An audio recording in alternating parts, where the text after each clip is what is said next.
Assalamu alaykum ekran oldidagi qadrli ko'rmanlar, naq maydondagi suyimli savoqdoshlar. Ko'rayotganinglar Şinjan televiziya stansiyasi, Şinjan Xuyu madaniyat tarqitish cheklik shirkati, Şinjan Albidar madaniyat media cheklik shirkati hamkorlash bozorlar sungan Şinjan Imron xalqaro savdo cheklik shirkati tajidorligidagi ular shundoq deydi programmasi. Men program riyosatchisi Umid Tursun. Bugungi bu programmamiz boshlanishidan avval mening ikki tarafdagi savoqdoshlardan shundoq bir savolni so'rag'im kelyapti. Güzellik to'g'risida qanday tushunchaga egisizlar? Menimcha güzellik, ishki güzellik ve tashqi güzellikni o'z ichiga oldi. Ishki güzellik kishilarning qalb güzelligi, masalan, bizning boshqalar bo'lgan yordamimiz, oq ko'ngilligimiz, qatorliqlarni o'z ichiga oldi. Shundoqmi? Rahmat Salim. Qani, olqishlarimizni beraylik. Menimcha, naq maydondagi shundoqlar ekran oldidagi qadrli ko'rmanlarning güzellik, ya'ni ishki güzellikka nisbatan bo'lgan ko'z qarashlari va o'y fikrlari o'xshash bo'lmasligi mumkin. Bugungi bu programmamizga alayda taklif qilingan bu mehmonimiz bo'lsa, dal ana shundoq qalbi go'zal bo'lgan, harakati go'zal bo'lgan go'zallik elchilarining biri. Undaqda bu yoq zodi kim? Uning nazaridagi go'zallik zodi nimadan derak berdi? Hammaylar avval ekran orqali uning bilan tanishib chiqaylik. Marhamat. U markaziy shahar Urumchida tug'ilib, cho'ng bo'lgan erka shahar qizi. Burunqi katta ayvon saroy, esil mashina, nurg'un boyliqlarning g'o'jidori. Hozirgi borliqini muhabbatga tashna bir to'p kishilar uchun atab, chekillarga oq kirib, qo'llari qadoq bosgan, hayotni chin ma'nisidan so'yib, oddiylik ichidan go'zallik izlayotgan mehr muhabbatlik nurliq qalb egisi, go'zal ayol Roziya Aziz. Qanondaqda hammalar qizg'in olqishlarimiz bilan güzellik elchisi Roziya Azizni sahnimizga taklif qilamiz. Marhamat.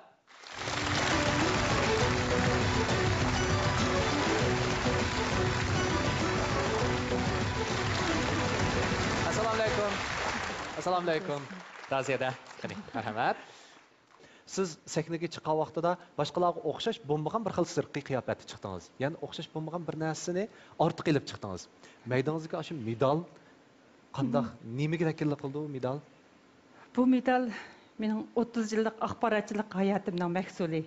Bu yil 30 yilga to'shgan shu axborotchilarga Jungo axborotchilar jamiyati tarafidan shu medalni taqdim berdi. Bu medal men uchun bekmi qimmatlik, olmasdimi qimmat bilaman. Shuning uchun bugungi shu muhim so'rinda taqab chiqdim. Ha, rahmat. Roziya adamning dal bayotinqi so'zlaridan shuni belgili bo'ldiki, o'zining eng qimmatli deb hisoblagan narsani mana bu maydonimizga esib chiqdi. Mana bu bizning programmamizga bo'lgan hurmati bo'lib hisoblandi. Shuning oldi bilan sizning qimmatli vaqtingizni chiqarib shundaqla bizning programmamizni hurmat qilib, bu programmamizga qatnashganingizga ko'pdan-ko'p rahmatimizni bildiramiz. Roziyada 2013-yili sizlarning sanatoriya qurilgan, shundaq-ku. Undaqda hozirgi ahvolinglar qandaqroq? Bizning Urumchi alqish yashanganlar sanatoriyasi, Urumchi shahrining yuqori texnikalik taraqqiyot rayoni, ya'ni Yangi shahar rayonining 64 yesidan 18 moyani setib olib, shu bizningki davlatimizning boyligi, qimmatlik madaniy meroslarimiz bo'lgan dada apalarimizga huzurlanish bir so'rin hozirlab bergan. Boshqalar meni chaqchaq qilib, shu mayundan boysan deb deyishdi. Men shunday o'ylayman. Mening boyligim bo'lsa, ijtimoiy qimmat ustiga qo'yilgan boylik. Hammamizga ma'lum, ijtimoiy qimmat har qanday ahvol ostida iqtisodiy qimmatni besib tushidi. Yana bir tarafdan men qimmatlik madaniy meroslarimizga o'zimning yoshligim, shodligim, boyligim, vaqtim, zehnim bilan bevosita mulozimat qilaman. Ularga mehr-muhabbatimni beraman, mehr-muhabbatini qabul qilaman. Ham ulardan xushallik topaman. Shuning uchun men dunyodagi eng boyimiki deb o'ylayman. Bugun mening bu yerga olib kelgan temam go'zallik uning oddiyligida. Go'zallik uning oddiyligida. Qandoqda hada sahna sizga qoldi. Rahmat.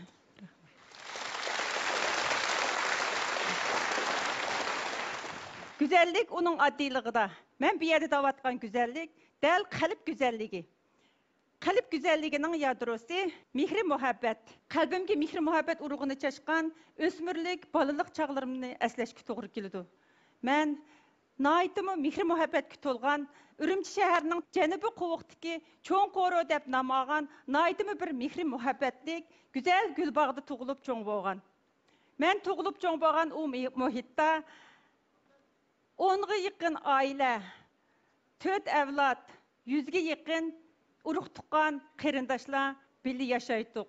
Bizda oldidagi harbining xodigi qayoqqa mangsa, keynidagi choq shu yoqqa agishib mangdi degan bir hikmat bor. Mening dadam, cho'ng opam, hammalarim, tog'larim vastiliq bizni tarbiyalaydi. Hammamizga ayon bolalarni tarbiyalashda balaning ko'zi apparat, qo'liga unalg'u, tili bo'lsa ijro qiluvchi. Bizning oilada ana shunday bir muhit shakllangan. Her qitimda maktabga inib kirgan chaqda mening opam yo'g'on tanglalarda ximir yug'uratdi. Men bu jiq ximirlarga qarab, nimandaq jiq yug'urilgan ximir deb so'raydim, ham bizar bo'latdim. Ana shu chaqlarda opam bir eg'iz gap bilan inson o'zi uchun yashamaydi.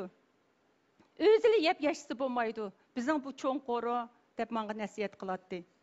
Mening shunda xinim sifat ulug' bir cho'ng opam botdi. Xata qilib qo'ygan ishlarimizni hargizmi ayiblamaydi.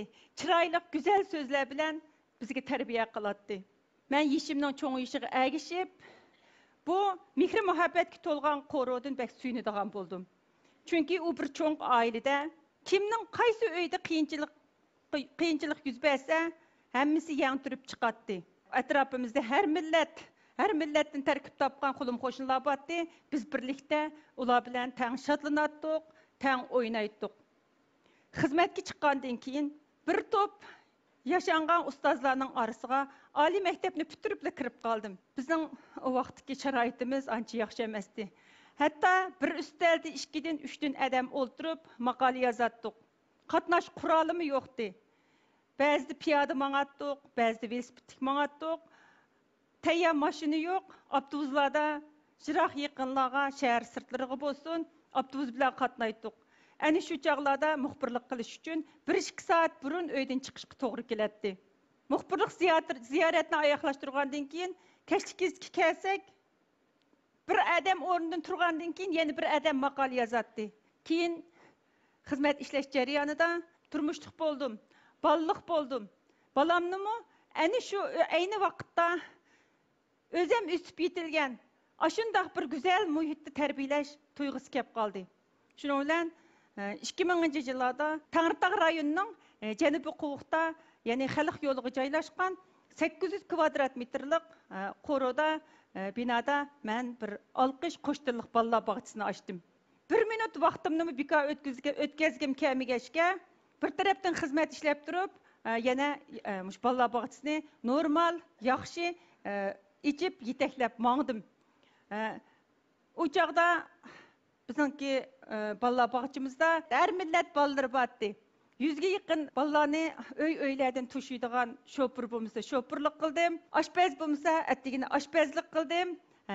Xizmat vaqtigachilik men shu ishlarimni o'rinlashtirib deb, dal xizmat vaqtimga ulgurib, idoramga berib normal xizmatimni qildim.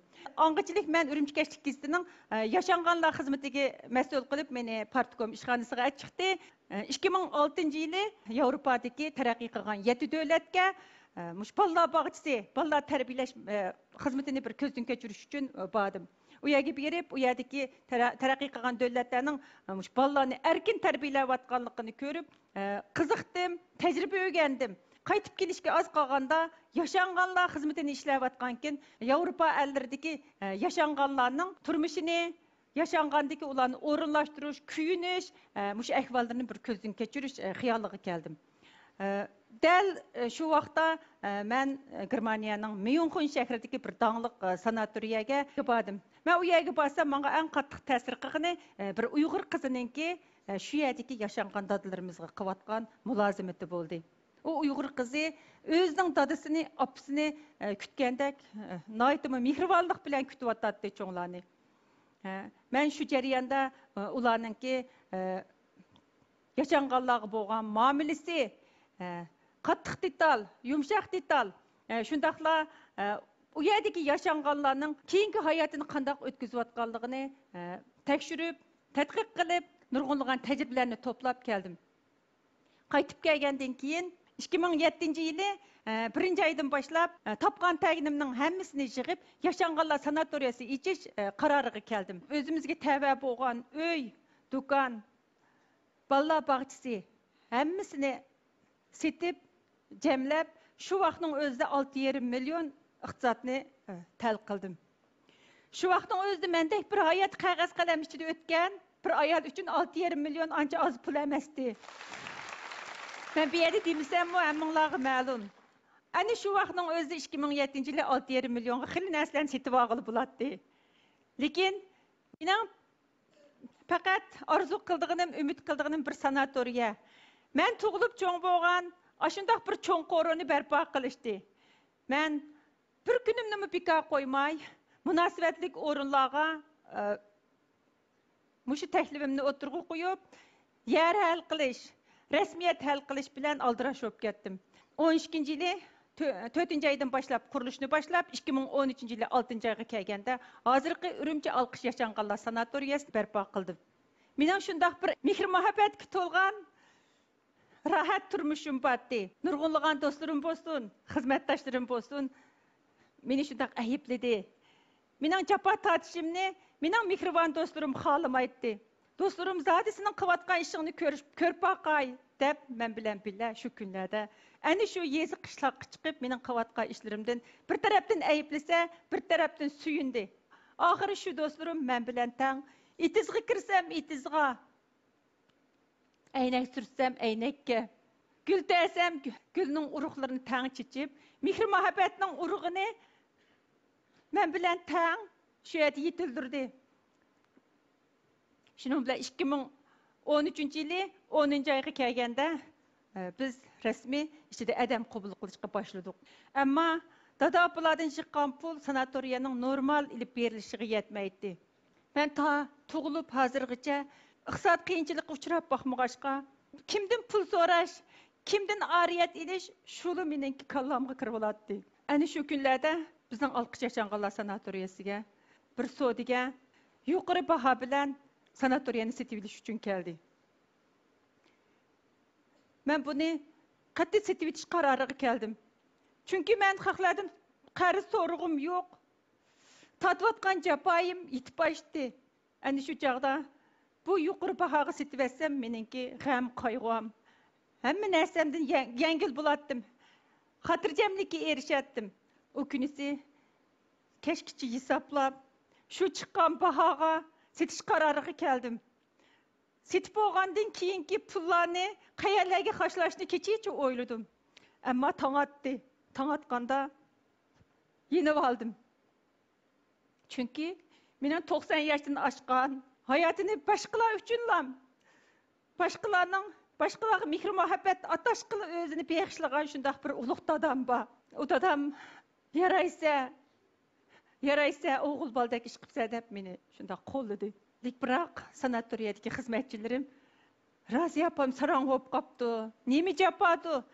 50dan oshganda bu ayolga nima japadi deb ba'zilari kulishdi, ba'zilari shu pulga sotgan bo'lsangiz, siz aslidagi rohatlik kuningizni ko'ratdingizmi dedi. Mening dadam shu vaqtning o'zida chaqirib, sen qanchalik qarzing bor? Yana qandoq yerlarga pul ketadi deb so'radi. Men uning oqidagi hisobotlarni chiqarib bo'lolmaydim. Chunki mening hayotim qog'oz qalamning ichida o'tgan. Korxona boshqarishni bilmayman. Ishni nereden boshlab, nereden oyoqlashtirishni bilmayman. Faqat men chin qalbim, samimiy sadoqatim, mehr-muhabbatim bilan yashangan dada opalarimga bevosita mulozimat qilishni bilaman. Shunlashqa ana shu chaqda mening dadam menga yetakchilik qildi. Qarindoshlarim ba'zanlari chivar qo'llari bilan yotgan ko'pilarimni tikdi.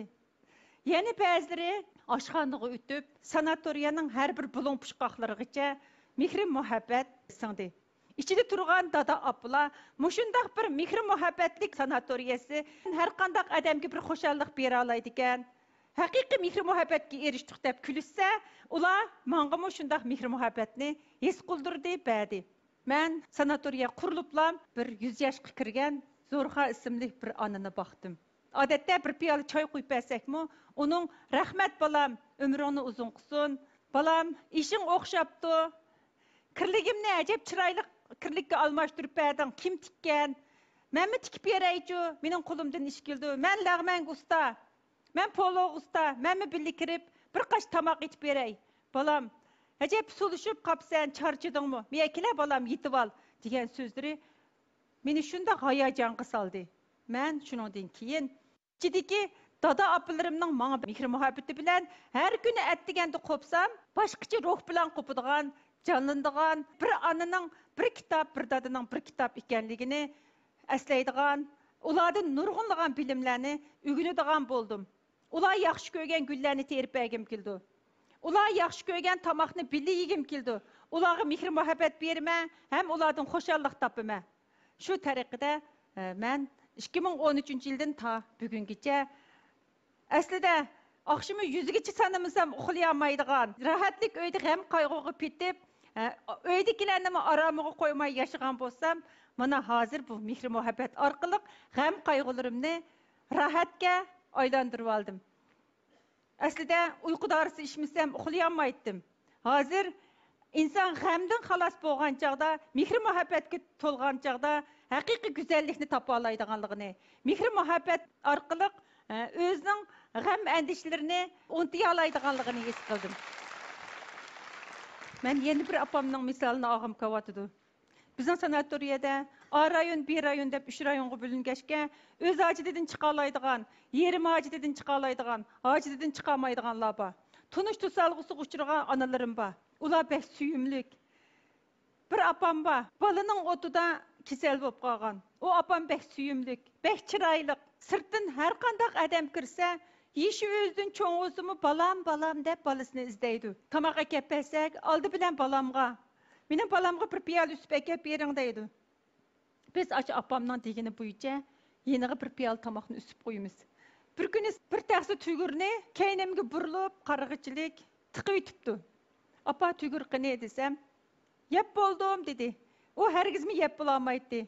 Apa, qani tugur, sen yep bo'ldim, rasman qatti yog'onga qilmayman balam dedi. "Yo'q, siz yep bo'lmaysiz, apa. Bunda qilingan yonchug'ingizni qarab boqaydim." O tugur hammasi yonchug'i ekan. Shunda ko'nglim buzildi. O apam, "Oqshim uxlaganda balam yenimga kirib yetding" deydi. Men billa quchoqlashib yotdim. Tomoq vaqtida balam deb qanday yaxshi tomoqlar bo'lsa, oldi bilan kushini yoki osh tomoqning yaxshi yerini yoki tiqib qo'ydi yoki bo'lmasa yonchuqlariga savoldi. Men bu yerda onalarning ona balliq mehr muhabbatni o'rgandim. Bu opam har qitimda balam degashga men uning cho'ng qo'nchoqdan birini appadim. U hiliq qo'nchoqni xohlaganda uxultidi. Xohlaganda o'ynaydi, xohlaganda bishib kuylaydi. Har qitimda tomoq yemagan chaqda tushganlaydi. Tomoq yemisangiz ojizlashib ketasiz, o'ginishingiz yaxshi bo'lmaydi deb hiliq qo'nchoqqa qildi. Shu tariqada aşı analarimning, aşı dadalarimning suyumlikligidan men bu hayotimdagi o'yin tomosha, aslidagi modi kiyimlar, savdo saroylarini unutilib ketdim. Mening o'zimni go'zallik uchun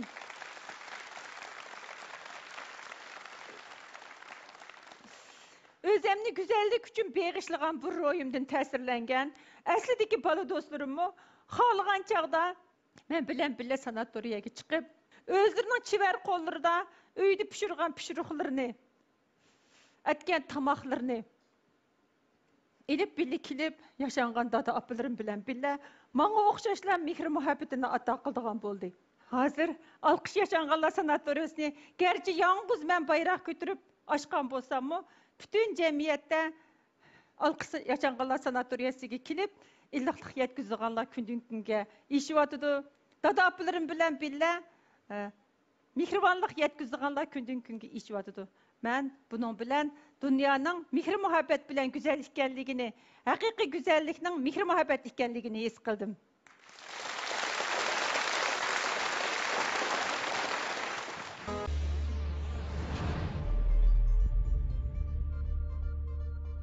Raziya adamninki bayatan qilmanimi shu nutqidan go'zallik uning oddiy ekanligida. Shundaqla go'zallikning mehr muhabbati ekanligini hammaylar bilib olamiz. Shunga yana bir qadim Raziya adamga ko'p rahmatimizni bildiramiz.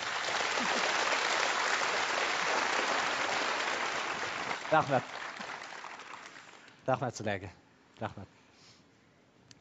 Raziyada, bayatdan sizningki mushu leksiyalaringizni anglagandan keyin bizning maydondagi barliq mushu mehmonlarimiz shundaqla ekran oldidagi mehmonlarimiz, ko'rmanlarimiz shunchalik hayajonlangan bo'lishi mumkin. Undaqda Raziyada, to'yandagi mehmonlarimizdan bunday savol chiqibdi. Assalomu alaykum Raziyada, ish izlaringizni anglab nihoyat ta'sirlandim. Shundaqla o'zimni buningdan keyin mehr muhabbatlik yashashga tirishishni qaror qildim deydim. Endi mushu jarayonda nurg'un qiyinchiliklarni hal qilibsiz, orzuyingizni amalga oshirib, Olqish sanatoriyasini qurib chiqibsiz. Ammo siz bayatdan so'zlagan mushu nutqingizda o'z oilangizdagilarni bo'libmi mushu yo'ldoshingizni tilga olmadingiz. Undaqda so'raydigan savolimiz bo'lsa, yo'ldoshingiz sizning bu ishlaringizga qanday pozitsiyada bo'ldi? Qanday bu ishni deb to'xtatib qo'ydimi? Qanday bo'ldi deydi. Yo'q, yo'ldoshim boshdan oyoq meni shunday qo'lladi. Men shu eg'ir qiyinchilikqa yo'liqqan chog'da yo'ldoshim, sen shunday yaramliq ayol, bu ishni cho'qim vujudga chiqara olaysan, sen har qanday jafolarga chidalaydigan qaysar ayol deb menga madad berdi, rag'batlantirdi. Agar yo'ldoshim qo'llab bermagan bo'lsa, men cho'qim qila olmaydim. Mushu ishlarda boshdan oyoq yo'ldoshim yonimda turdi. Bugun yo'ldoshingiz maydon keldimi? Ben kelmedim, kelgizmedim, birkaç yığılap ketmey tesirlik yakıttım.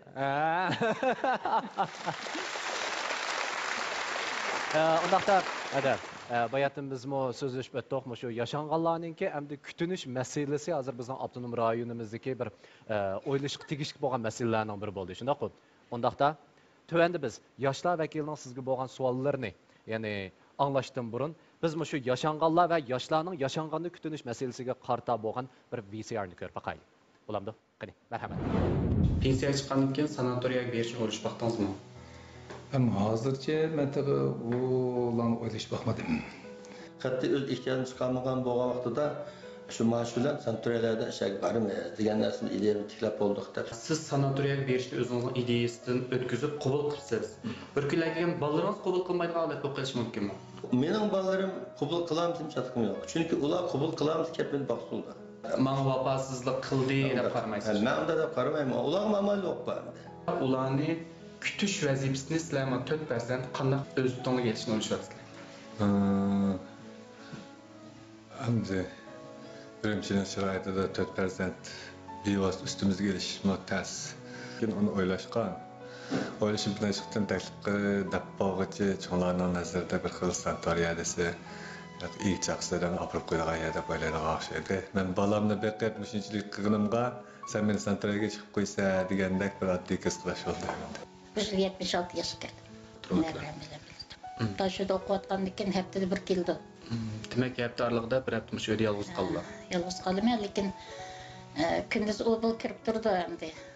Salomatlik ahvoldirchi? Qon besim, yurak, endi hozir qiyirg'andashliq kasallarimiz chiqib qoldi ekan bu bola. Yaşananlar sanatoriyasiga berib beqinishni o'ylash baqman.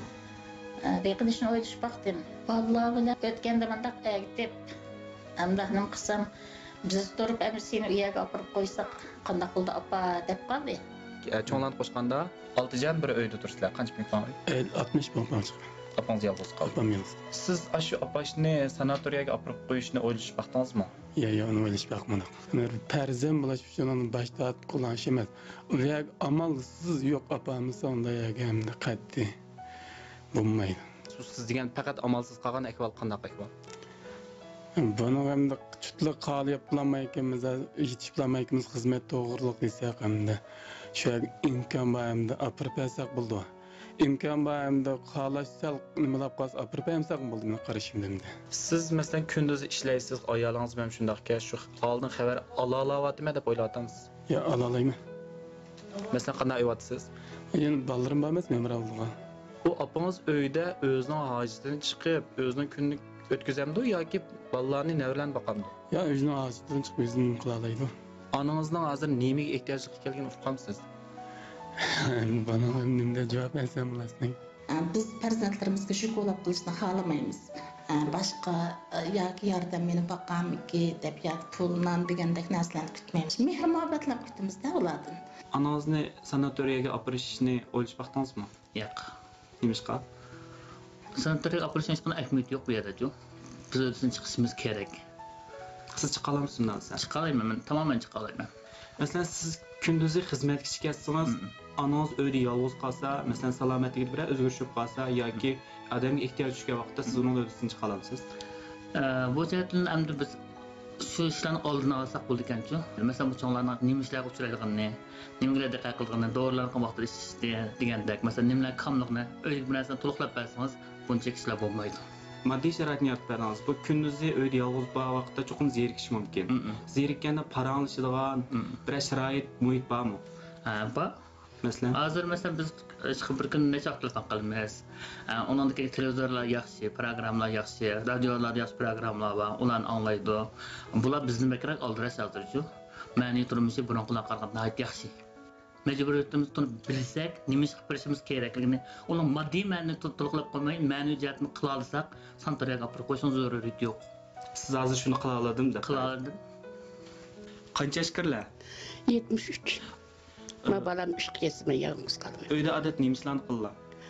Shu kuchim yetgidek ba'zida o'yinni anishimiz tozalab qo'yaman. Bir vaqt tamoq edaman. Kunduz zerikkanman masalan. Zeriksam deya ish ko'raman. Andikin da yozning kunlari talatusga chiqaman. Ana bir sanatoriya bor ekan. Seni shu yerga olib qo'yaylik. Shu yerga bir mazgil turib kelamsa desiz, siz qanday o'ylaysiz? Men boraman. Xo'sh bo'laman. Nima ishqa? Chunki endi ayada hammamiz o'xshash. Kera qurulayo bo'lgani bizam yerimda adam bek jimg'ur o'yda yolg'iz o'tirib kelsa bir xil jimg'urlik kesilib bo'lib qolgandek bo'ldiki. Shu endi ayada adam chiqyapti, adam buni ko'rib biroz yolg'izlikdan sal xoli bo'lib qoldik endi. Mana yuqoridagi VCR'ni ko'rib o'tdik. Balkim bundaq masalalar hammalarning qallasiga kelib baqqan bo'lishi mumkin, ham o'zimiz duchor bo'lgan bo'lishimiz mumkin. Undaqda mana yuqoriga o'xshash shundaq masalalarga uchraydi ekanmiz. Undaqda yoshlar vakilining zodi qandaq savollar bor? Birlikda anglab baqandik. Qani, avval qaytsanglar. Assalomu alaykum Raziyada. Yuqori filmni ko'rdim, shunday yaxshilanibdi. Endi shu cho'nglarning yashashiga ergishib, shu kichik bola o'xshab qoldi deymiz. Chunki bular siz degandek mehr muhabbat lozim. Endi shu kichik bolalarni yasliga olib Shunga o'xshash bundan keyin jamiyatimizning taraqqiyotiga ergishib, cho'nglarning sanatoriyaga uzilindi debsiz, shundaqmi? Yoshlar xizmat bisimi, turmush bisimi sababidan bir jup ayol 6 aylanga mulozimat qilish to'g'ri kelyapti. Meningcha o'zimizning bolalarimizni, yurak parlarimizni havollik o'rinlarga, bolalar bog'chalariga olib beryapmiz. Bu yashanganlar sanatoriyaga olib berish, shu bolalarni bolalar bog'chasiga olib berganga o'xshash ish deb qarayman. Ota-onalar yashangan chaqda ko'ziga kirib olmaslik, ixtiyoriga qo'yib berishni tashabbus qilaman. Rahmat. Eng yaxshi bo'lgan bir tavsiya bo'ldi, ha? Qani, yana biraylan. Yaxshimisiz Raziyada. Men boshlang'ich maktab o'qituvchisi bo'lman, ismim Nigara. Men odatda cho'ng opam, cho'ng dadamlar bilan endi yo'qlab, ular bilan mo'nishib turman. Shu vaqtda cho'ng opam, cho'ng dadamlar deydi, odam yashab qolgan vaqtda biroz bilan mo'ndash qilib keldik-a, undan keyin o'z yolg'izlikdan qo'rqib qoldik-a deb, endi men sizning deganlaringizni ko'rib shu ta'sirlanib ketdim. Endi lekin hozirgi bizning jamiyatimizda, xizmat ritmida shu bizdek endi men navrlar bo'lsin yoki bolchaqalar bo'lsin yo'qlab bo'lmaymiz. Undan keyin ularni endi ular bilan mo'nishib sirchib bo'lmaymiz. Endi o'zimizning ko'ngilga ayanda endi qancha yo'qlayotganimiz. Endi siz mishada biz yoshlarga bir tavsiya bersangiz, qanday shu cho'nglarimizning, bo'g'larimizning, momlarimizning haqiqiy holidan chiqa olamiz. Endi haqiqiy shularga bir ko'ynalaymiz. Mush savolni so'ramoqchi edim. Rahmat.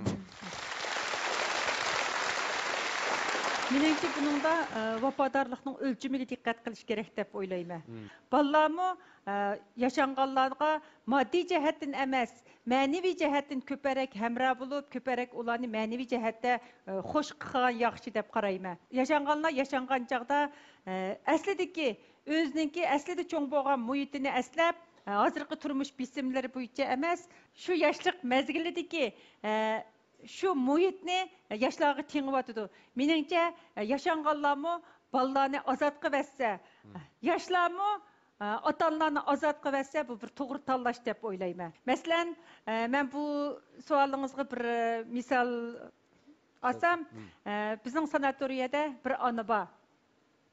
U ana yolg'iz uyda turib, bolaning dadi, yo'ldishdan ayrilib, yolg'izlikda shu tunish tusalg'isiga uchrab qolgan. U opamning 3 qizi bor. U 3 qizi shunday mehribon. Haqiqiy vafodarlikning o'lchimi bo'yicha iliqi onaga mehribonlik yetkazdi, vafodarlik yetkazdi. U opamning kiygan kiyimlari shunchalik chiroyli. 3 vaqt tamog'i tayyor. Ammo u onaning kesili kundan kunga yolg'iz uyda texmi eg'irlab, iliqi qizlar, vafodar qizlar u opani qattiq beqish imkoniyati bo'lmadi. Doktorxonalarga olib boqdi, ashta kutinish o'rinlariga olib boqdi. Bu odatda endi tunish tusalg'isiga uchraydigan ota-onalar asos jihatdan ichi siqilg'ashqa, kengtash muhit ulunga salomatligiga foydaliga. Shu bizning sanatoriyaga keldi, kelgandan keyin u yerga berib muhabbat tutib oldi.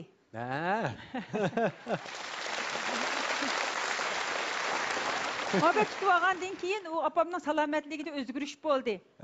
Aslida ballarni chimdab, bergan tomoqlarini yemay, to'kib etib, hadisi talog'i qichib, teshig'i chiqib, o'yini tepib kiramay, salomatligida mu eg'ir zaxmlanish bo'lib, yili u yeri ko'k, yili bu yeri ashtaq doim o'zini yaralantirib yuradi. Bizning sanatoriyaga borgandan keyin bir İbrahim dadam ikkisi muhabbatlashib qoldi. Ular kunda yetlashib yuriydi. Ba'zida shu qo'ronachida necha kilometr mang'andu deb qolamiz. Deganda aldirash biz uyga berib kelaylik dedi. Voy xo'sh dada, appa xo'sh, amdan berib keling deb ba'zi yanchuqlariga kampitlarni sap eshikdan chiqarib qo'yamiz. Bir aylanib kirib, voy eshik taqaqtirdi, yenib kirdik deydi. Ha, bo'pti, yaxshi bo'pti deb andin usluq beramiz. Yaz günü bizningki sanatoriya bütün yeşilzar ular baqqa kirdi. Bağdan çıkıdı, orunduqda oturup muğdışıdı, kelgen ketkenning oldiga chiqidi. Gerçi ular jismoniy emgakdan qolib qolgan bo'lsa-mu, balam o'ltirib turing, men g'achchida bir qozon polo dumlab chiqay deb deydi. Ha, ma'qul polo etamsiz desak, birdamda unutilib qoldi uni. Endi qo'yib qo'yiblam, voy İbrahim dadangiz qani deb oldiraydi. Iliqi İbrahim dadam tig'asi bilan shundoq oldirash. Hozir endi ular ikkilisinin salomatligida yaxshilanib bo'ldi. Bundan ballarimi baxxo'sh. Ikki oilaning ballarimi endi bo'pti. Opam dadam yaxshi o'sdi, mayli biz uyda baqamagan deydi. Meningcha endi meyli ballar bo'lsin, meyli yaşanğanlar bo'lsin, bir-birini azat qilib yaşagan chaqda texmo mehr muhabbat kutildi-ki. Ular endi necha yildan mahrum qolgan mehr muhabbatini u yerda topdi. Bularga qarab bizmi suyunimiz. Shundaqla ayollik mehr muhabbatning ne kadar cho'nqirligini ularga qarab his qilamiz. Hakikaten ana shundoq balkim biz shu mehr muhabbat onunki o'zimizniki shu juftliginki ilqi biz bilan birga o'sib o'tgan bir umr degan vaqtida tuyuqsiz yinimizda ayrilgan vaqtida ana shundoq bir kam qolgan shu mehr muhabbatni to'liqlagan vaqtida balkim texmo shu salomatlik jihati yaxshilanishlar bo'lishi mumkin. Ha, xo'sh, yana bir alqishlarimiz berib qo'ysak. Qani, undaqda yana bir yoshlar vakili. Men cho'g'an chaqda har bir yosh o'zining ota-onasini o'z kuchiga tayinib baqalgan bo'lsa, qarayolgan bo'lsa, to'liq oldin xabar olgan bo'lsa, bu albatta bir yaxshi tanlash bo'lgan bo'ladi. Lekin turmushning ritmining tuzilishi, nurg'ulg'an besimlarning jiqliq sababdan ko'pincha farzand bo'g'uvchilar bizning ota-onamizningki oldin o'zimiz xabar olmaymiz. Ota-onalarga to'liq hamroh bo'lmaslikni vafosizlikning belgisi, vafosizlikning bir ifodasi deb qarasak bo'lmaydi. Sizningcha bu cho'nglarga shuni tushuntirish kelgan chaqda cho'nglarni yashanganlar sanatoriyasiga olib berishni biz cho'nglarga qanday tushuntirishimiz kerak? Bu savolga javob bergan bo'lsangiz rahmat. Rahmat. Yaşanğanlar odatda farzandlarga o'zining o'rnida turib muomala qildi. Masalan, ular o'sib yetilgan sharoit bilan hozirgi vaziyatda o'sib yetilgan bolalarning sharoiti o'xshamaydi. Hozirgi yaşanğanlarimiz asos jihatdan kaplik uylarda, o'pchi turmushda shundaqla qaynona, qaynotalar bilan birlikda shu turmushni beshidan ko'chirgan. Shuning uchun mayli kelinlarga bo'lsin, bolalarga bo'lsin, yaşanğan dada opalarimiz ayni vaqtda o'zining beshidan kechirgan turmushi bo'yicha muomala qilganlari jiq. Bo'libmi nurg'unlig'an yaşanğan dada opalar yolg'iz qolganki, zerikib, har xil ishlarni o'ylab, farzand bo'lganki, bunda qisi vafodar bo'ladi, anda qisi vafodar bo'ladi degandek ishlarni o'ylash mumkin. Buning uchun bolalar vafodorlikning o'lchamiga diqqat qilish kerak.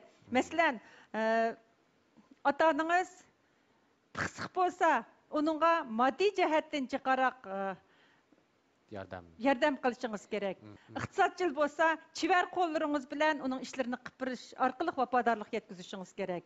Agar miskin bo'lsa, ular bilan ko'parak fikr almashtirib, hamroh bo'lish kerak. Ko't bo'lsa, ko'parak yo'l qo'yish orqali vafodorlik yetkazish kerak deb o'ylayman.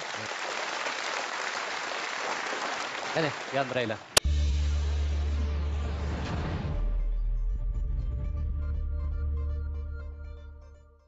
Bayam ta'sirli hikoyalaringiz orqali hammamizni ko'z ish qildirdingiz. Hamda sizning o'sha balalik hayotınız, jafoli xizmat tarixingiz, igilik tiklash hayotingiz jarayonida siz nurg'un minnatdorlik hissiyotingizni bildirdingiz. Hamda shu fursatda siz hammadan kimga minnatdorligingizni bildirganingiz bor? Rahmat. Bütün dünya xalqiga qarzlarda his qilaman. Oldi bilan men partiya, hukumatga rahmat aytaman. Partiya, hukumat mushundaq bir yaxshi sharoitni hozirlab bermagan bo'lsa, Alqi sanatoriyasi barpo bo'lmaydi. Jamiyatdagi har qaysi idora o'rinlar, maktab, harbiy rayon, har qaysi saxovat o'rinlariga meni hammadan bak qo'llab kelgan mehribon otalar, shundaqla mehribon onalar jamiyatiga chin qalbimdan rahmat aytaman. Her qandaq bir adamda minnatdorlik tuyg'usi bo'ladi. Bir piyola ichgan sovuq suvga minnatdorlik tuyg'usi bilan javob qaytarish kerak.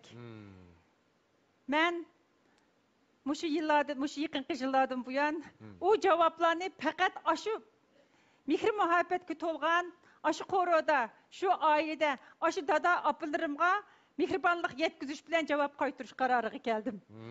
Rahmat. Rahmat. Qani, yondiraylar.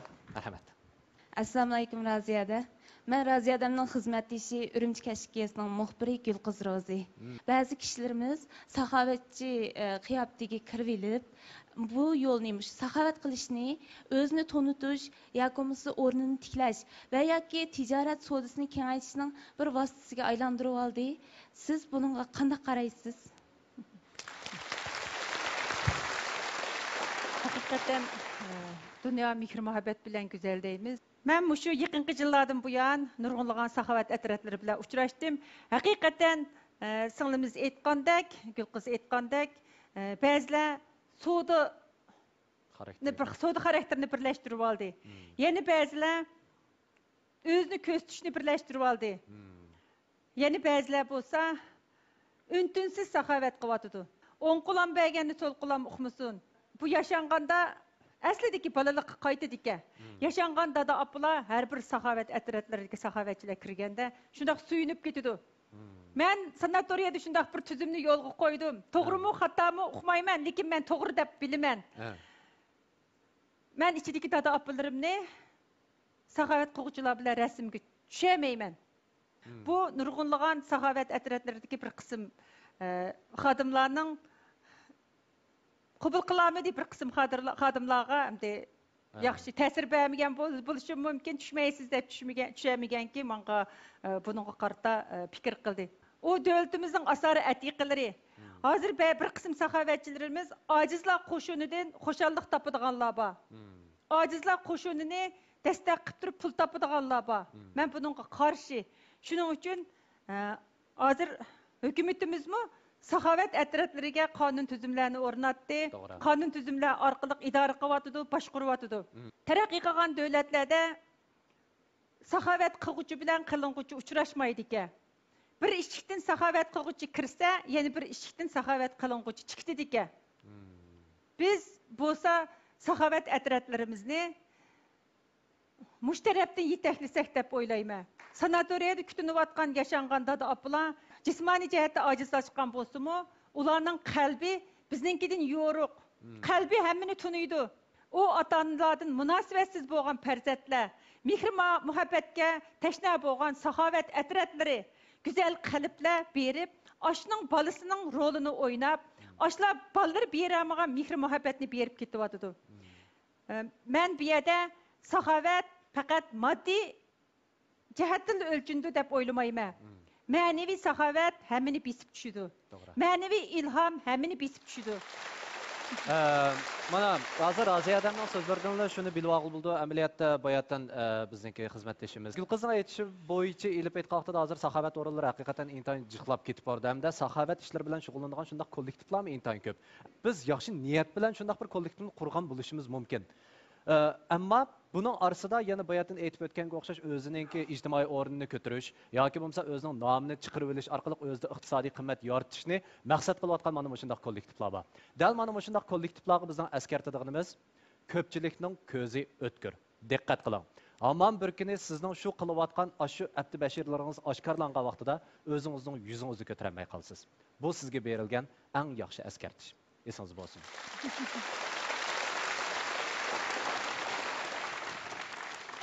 Qani, yana bir yoshlar vakili. Assalomu alaykum Raziyada. Mening ismim Nurana Erkin, Shinjan universitetining o'quvchisi bo'lman. Bizni cho'nglar asal kurs ishchiga tug'ilgan bolalar deyishadi. Haqiqatan bizning turmushimiz hozir sizlarning shu vaqtlarga nisbatan intayin yaxshilashib ketdi. Ammo shuningga ergishib nurg'un bolalar bisimlarga, noiti mushaqqatlarga uchragan ahvol ostida baxt tuyg'usini his qilolmaydigan bo'lib qoldi. Balkim sizning davrdoshlaringiz bilan mening davrdoshlarimning baxt tuyg'usiga bo'lgan qarshi o'xshamasligi mumkin. Shunga mushkil davr sharoit ostida biz qanday qilganda osonroq baxt tuyg'usiga erisha olamiz? Mushning bir javob bersangiz. Rahmat. İnsan o'zi yaxshi ko'radigan kasbni tanlasa, o kasbning jafosi bo'lmaydi. Mening bu savolga beradigan javobim hayot, turmush aynakka o'xshaydi. O aynakka kulib qarasak, kulgan chiroyni ko'ramiz. Turilib qarasak, turilgan chiroyni ko'ramiz. Ajrsiz joyda ichilmas ra'no degan gap bor. Baxt izlash uchun baxtni boshqa yerdan izlamay, ishigimizning oldidan, uyimizning bulunglaridan izlagan yaxshi deb qarayman. Go'zallik, baxt ishigimizning oldida, uyimizda, turmushning oddiyligida, mehr muhabbatda. Men o'ylayman, har bir narsaga so'ygi berganda, siz mehr muhabbatga cho'mganda, oddiylikka qaytganda haqiqiy baxtni, go'zallikni his qila olasiz. Programma oxirida amaliyotda biz doim degidek eng oxirida xulosa qismini chiqardik. Ammo Raziya adamning mushu so'zlarini qilgandan keyin mening xulosa chiqarishimdan hech qanday bir hojat yo'q. Ammo shunday bir jumlani yana qo'shib qo'yaylik. Bugungi mushu programmamizdan boshlaymiz. Go'zallik turmushning oddiyligida. Albatta, inoq oila, baxtli turmush hammamizga yor bo'lsin. Mehr muhabbat hammalarning qalbida bo'lsin. Rahmat. Ekran oldidagi qadrli ko'ruvchilar, ular shundoq deydi programmasining bu haftalik soni mana bu yerda oxirlashdi. Keyingi sonda ko'rishguncha omon bo'linglar. Xayr xo'sh.